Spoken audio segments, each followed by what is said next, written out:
भगवान शंकर महादेव कहलाते हैं। एक बार लक्ष्मी जी भगवान विष्णु को देख लेती हैं। भगवान विष्णु तप साधना में डूबे हुए थे। तप साधना में जब नारायण डूबे हुए थे तो लक्ष्मी जी को लगा कि मेरे परमात्मा तो तप साधना में डूबे हुए हैं, मैं कहाँ जाऊं। लक्ष्मी जी भ्रमण करती करती करती करती उस समय पर मृत्यु लोक में चली गई। मृत्यु लोक में जाकर लक्ष्मी जी एक बेलपत्र के वृक्ष के नीचे तप करने के लिए बैठ गई। अब माता लक्ष्मी बेलपत्र के वृक्ष के नीचे तप कर रही। आपको कथा में, नासिक की कथा में एक बात कही थी, कहीं पर जाकर भगवान का भजन करते हो, घर में बैठकर भजन कर रहे हो, दुकान में बैठकर भजन कर रहे हो, तीर्थ में बैठकर भजन कर रहे हो, पंडाल में बैठकर भजन कर रहे हो, सब जगह जहां बैठकर भजन कर रहे हो, तप कर रहे हो, मंत्र जाप कर रहे हो, उसका फल अगर बेलपत्री के वृक्ष के नीचे भूल से भी आपके मुख से एक बार श्री शिवाय नमस्तुभ्यम निकल जाता है, पंचाक्षर मंत्र नमः शिवाय, षडाक्षर मंत्र ओम नमः शिवाय निकल जाता है, तो ये समझ लो कि आप 12 ज्योतिर्लिंग में बैठकर भगवान का भजन कर रहे हो। 12 ज्योतिर्लिंग में बैठकर भगवान का भजन कर रहे हो।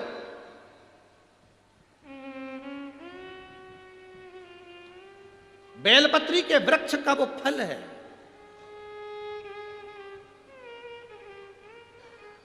जब हम सीहोर जब कथा दी जाती है तो यजमान परिवार को कहा जाता है कि देखो जहाँ पर आप व्यासपीठ बनाएं वहाँ व्यासपीठ के आसपास में कहीं पर कुछ रखो ना रखो, पर एक बेलपत्री का पौधा जरूर रखना। क्यों? क्योंकि बेलपत्री की साक्षी में जब शिव महापुराण की कथा इतने लोग एक साथ बैठकर श्री शिवाय नमस्तुभ्यम कहते हैं तो 12 ज्योतिर्लिंग में जो जप करने का फल मिलता है, बद्री केदार में जो जप करने का फल मिलता है, द्वारका सोमनाथ में जो जप करने का फल मिलता है, रामेश्वर जगन्नाथ में जो जप करने का फल मिलता है, गंगा गोदावरी में स्नान करने का जो फल मिलता है, वो पंडाल में बैठकर श्री शिवाय नमस्तुभ्यम बोलकर फल प्राप्त होगा। वो मिलता है।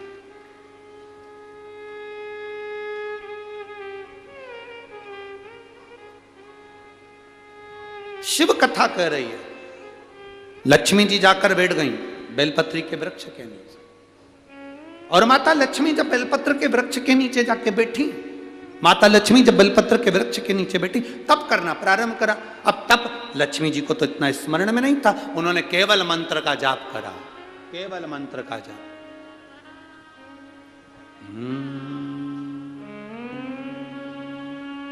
नमः शिवाय ओम नमः शिवाय ओम नमः शिवाय। शास्त्र रीति पहले भी कथा में कहा है, जिन्होंने कथा सुनी होगी उनके स्मरण में होगा, स्त्री नारी जब भी नमः शिवाय का जाप करती है तो वो शुरू में ओम नहीं लगाती, शुरू में क्या बोलती है? नमः शिवाय। स्त्री चालू करेगी तो नमः शिवाय से चालू करेगी, नमः शिवाय ओम नमः शिवाय।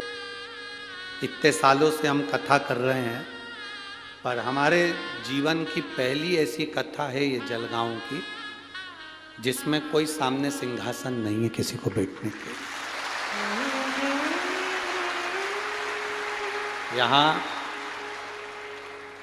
माननीय पालक मंत्री जी भी बैठे हैं, तो वो भी नीचे बैठे हैं। यहाँ के आमदार खासदार भी अगर आए हो तो वो जमीन पर ही बैठे होंगे। यहाँ का कोई अधीक्षक भी आया हो, ये शिव भक्ति कहते हैं इसको शंकर की भक्ति। शिव कथा कर रही है, माता लक्ष्मी बैठी, भगवान देवाधिदेव महादेव, कुबेर को लग रहा है ये मेरा सिंहासन ना ले ले, इंद्र को लग रहा है ये मेरा सिंहासन ना ले ले, देवताओं को लग रहा है लक्ष्मी मेरा सिंहासन ना ले ले, पर लक्ष्मी तो तप की मुद्रा में विलीन लगी हुई थी, भगवान का गुणगान कर रही थी। नमः लगी मां बेलपत्री का वृक्ष, उसके नीचे एक माला का मनका भी अगर बेलपत्री के वृक्ष के नीचे खसकता है, तुम्हारे मुख से नाम निकलता है, तो वो उसका फल 1000 गुना ज्यादा हो जाता है, 1000 गुना। आप लोग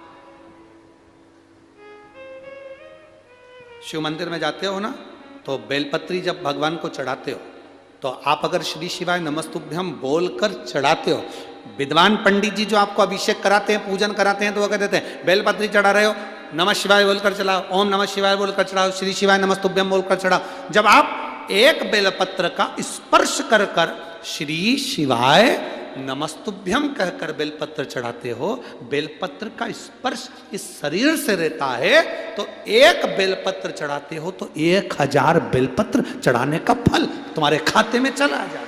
एक बेलपत्र मात्र शंकर के नाम का जप कर कर आपने स्पर्श किया, मंत्र बोला, स्पर्श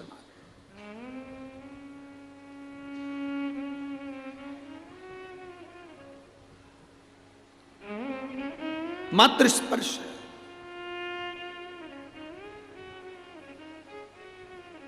शिव कथा कर रही है, शंकर भगवान प्रसन्न हो गए, लक्ष्मी जी के सामने प्रकट हो गए। लक्ष्मी जी के मांग लक्ष्मी, तुझे क्या चाहिए? लक्ष्मी जी कहती हैं, मैं तो मांगने के लिए तप ही ना करूं। कल कथा में कहा था, जो मांग कर देते हैं वो देव कहलाते हैं, जो बिना मांगे दे देते हैं वो महादेव कहलाते हैं। लक्ष्मी जी से कह रहे हैं भगवान भोलेनाथ, मांगो तुम्हें क्या चाहिए? लक्ष्मी जी का मांगना नहीं, मैं मांगने के लिए तप नहीं करी। क्यों करा तप? किस लिए करा तप? मैंने मांगने के लिए तप नहीं करा, तो फिर किस लिए? तो कहा बाबा मैं तो बस, मेरे पति तप साधना में लगे हुए थे, मेरे पति तप साधना में डूबे हुए थे,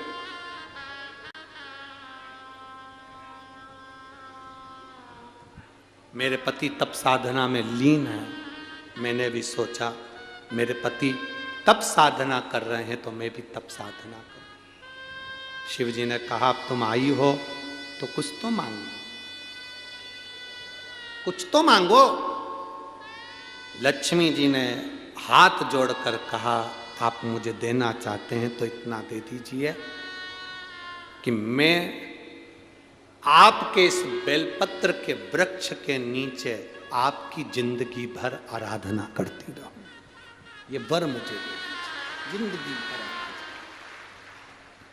शिव ने तथास्तु कह दिया। लक्ष्मी जी ने प्रणाम किया।